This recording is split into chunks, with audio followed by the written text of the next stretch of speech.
You feel tired, but the truth is something else, the empty life no one sees. Have you ever woken up feeling like everything has lost its color? You do what needs to be done, meet expectations, reply to messages, deliver, smile, pretend.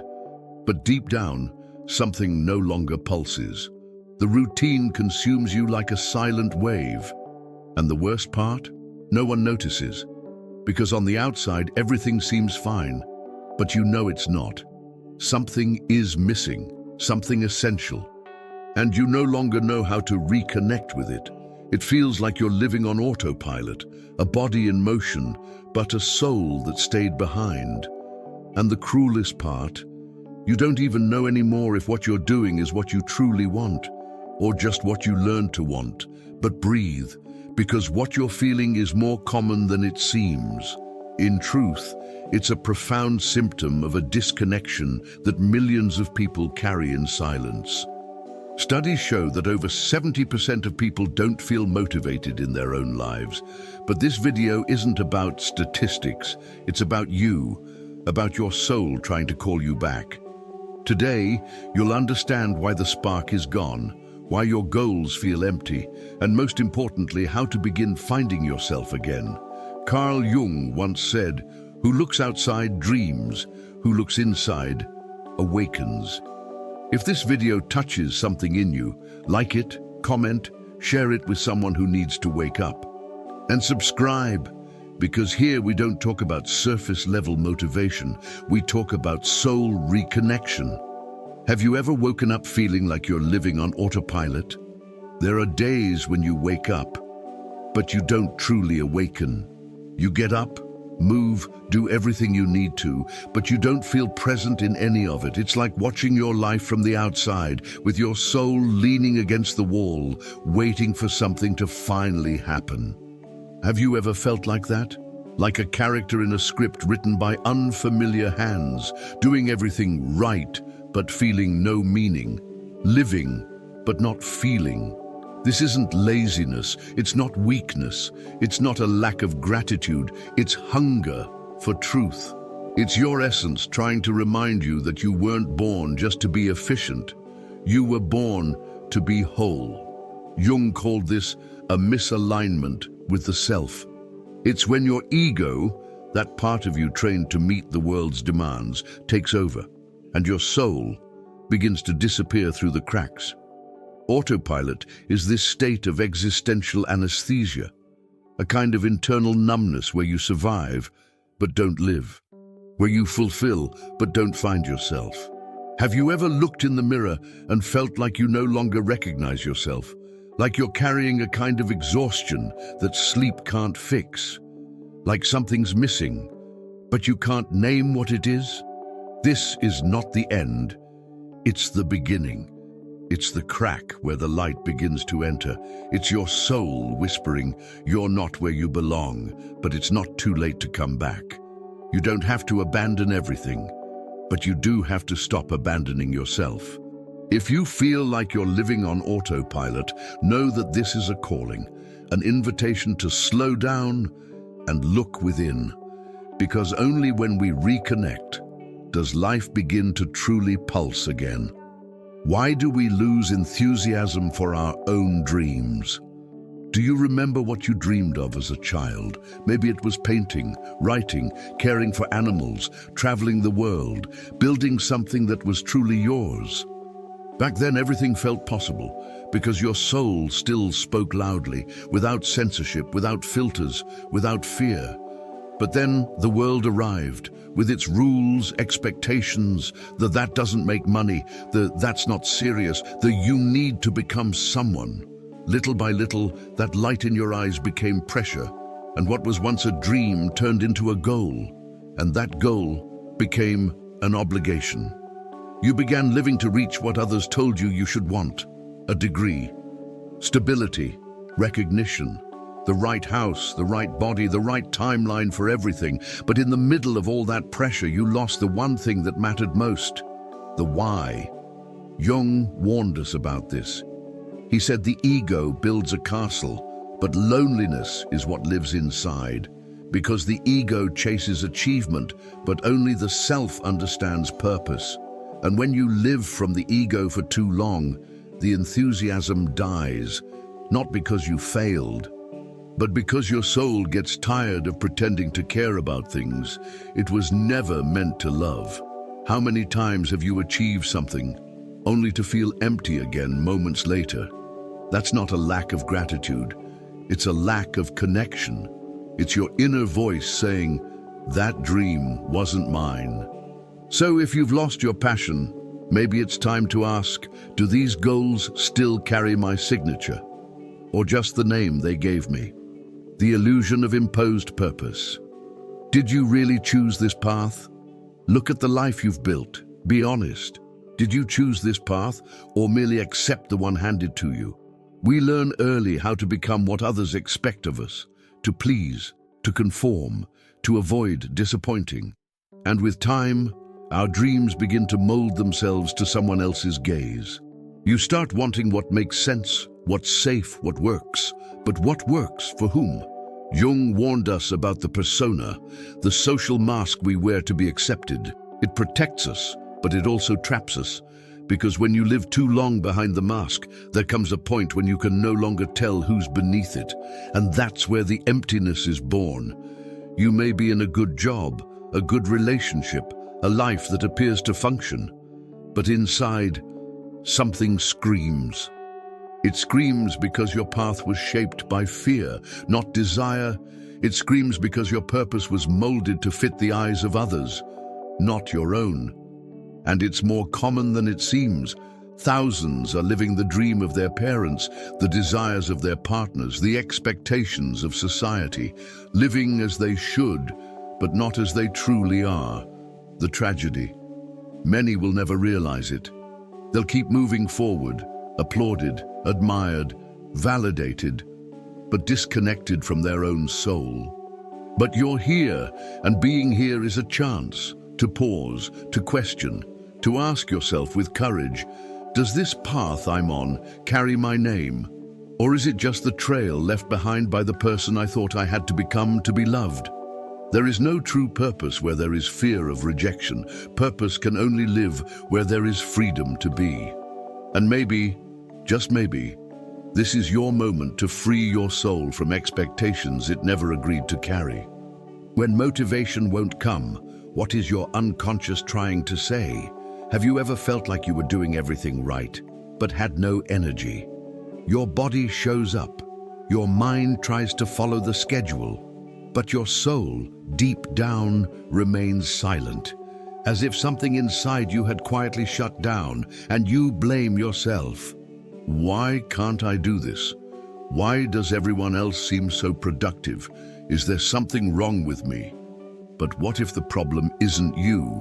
What if the lack of motivation isn't a flaw, but a sign?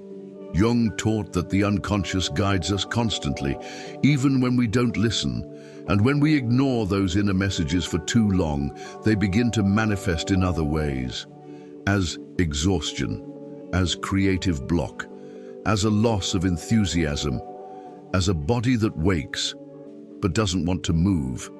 That paralysis, that absence of vitality, may be your unconscious saying, this path is disconnected from who you really are.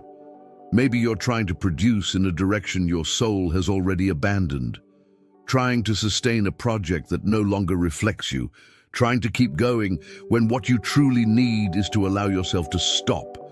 Sometimes the soul becomes sick so that the ego will go silent, and in the absence of strength, the space for truth is born.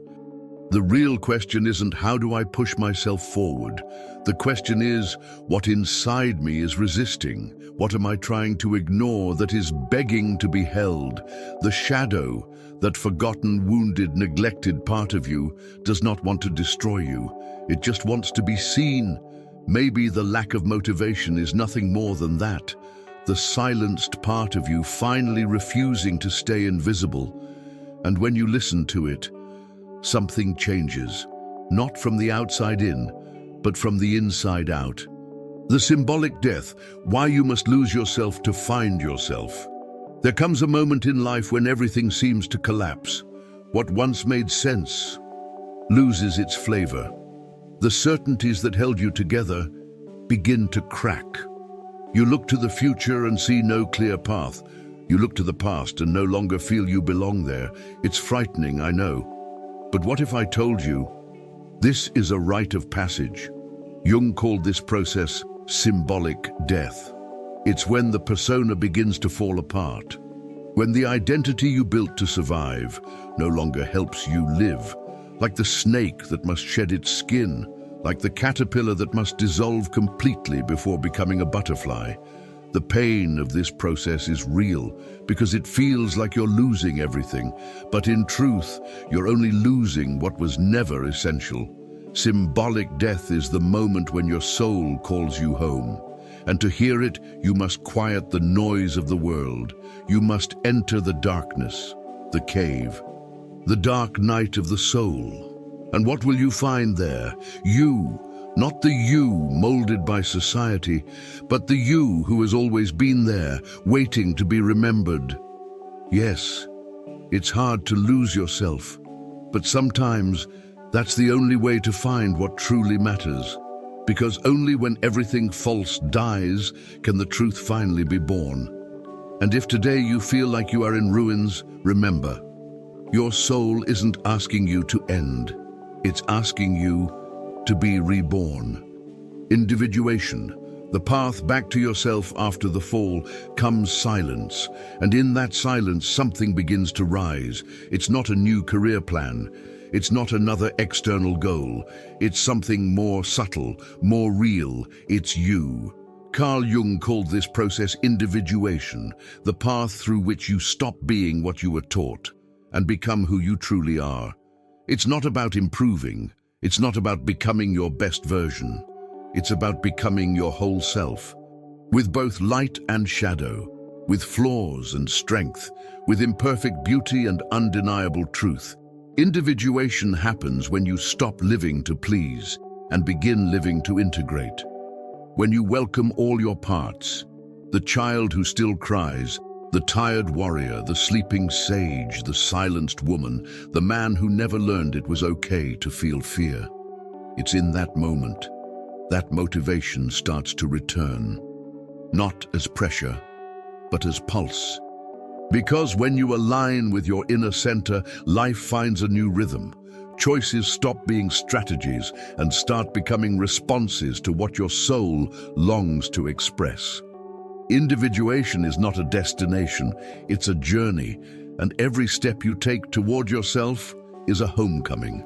You don't need to uncover your life purpose all at once. You just need to start remembering. And if you've made it this far, you're already on the path. How to rekindle your inner flame and align motivation with purpose. After so much searching, so many falls, so much silence, the inevitable question arises, now what? How do I begin again? The answer isn't found in some perfect plan, nor in a radical change. It lives in small gestures that, when added together, bring you back home. Rekindling your inner flame doesn't require speed. It requires presence. It requires listening. It requires the courage to do things differently, even if just a little at a time. Here are simple but powerful steps to align your motivation with your true purpose. 1. Return to silence. Create small daily moments to be alone with yourself. No distractions, no demands, just presence. It's in silence that the soul finds its voice again. 2. Write what makes your heart beat faster. Don't judge it, don't analyze, just write. What moves you? What would you do even if no one saw? That's your purpose in disguise. 3. Question your autopilot. Every time you say yes, ask, am I saying yes for me or for the image I need to uphold? Your truth begins where convenience ends. 4. Embrace your shadow. Don't run from uncomfortable emotions. They're not your enemies. They're your guides. Fear, anger, frustration. Each holds a message. Listen. 5. Choose with intention. Everything you feed grows. So be intentional about what you consume, who you spend time with, what you give your energy to. Surrounding yourself with truth brings you closer to yourself. And above all, trust. You don't have to be fully ready to begin. You just have to be willing to be honest, to walk in truth. True motivation doesn't shout, it whispers, and you only hear it when you stop running from yourself. Return whenever you need to remember who you are. If you've made it here, it's not by accident.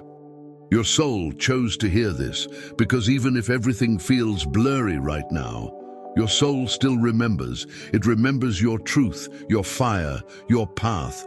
This video isn't a final answer. It's a mirror, a reflection of your inner unrest, a reminder that you're not lost. You're simply in transition, and that confusion you feel is fertility, the fertile soil before the bloom. But now, you have something you may not have had before: awareness. You know why you're tired. You understand where the numbness comes from. You recognize that what's missing isn't motivation. It's alignment between how you live and who you truly are, and that changes everything.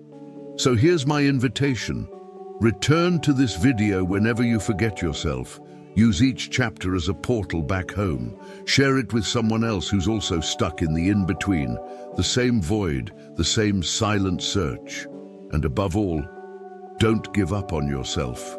The life you're looking for, the one that pulses, that shines, that breathes truth, it's not as far away as it seems. It begins the moment you stop betraying yourself and begin truly listening. Now tell me, what part of this video touched you most? Leave a comment. I read everything. I reply to everything. This channel is more than just videos. It's a space for awakening. Subscribe, like, share, and keep walking. We'll meet again in the next chapter of your journey.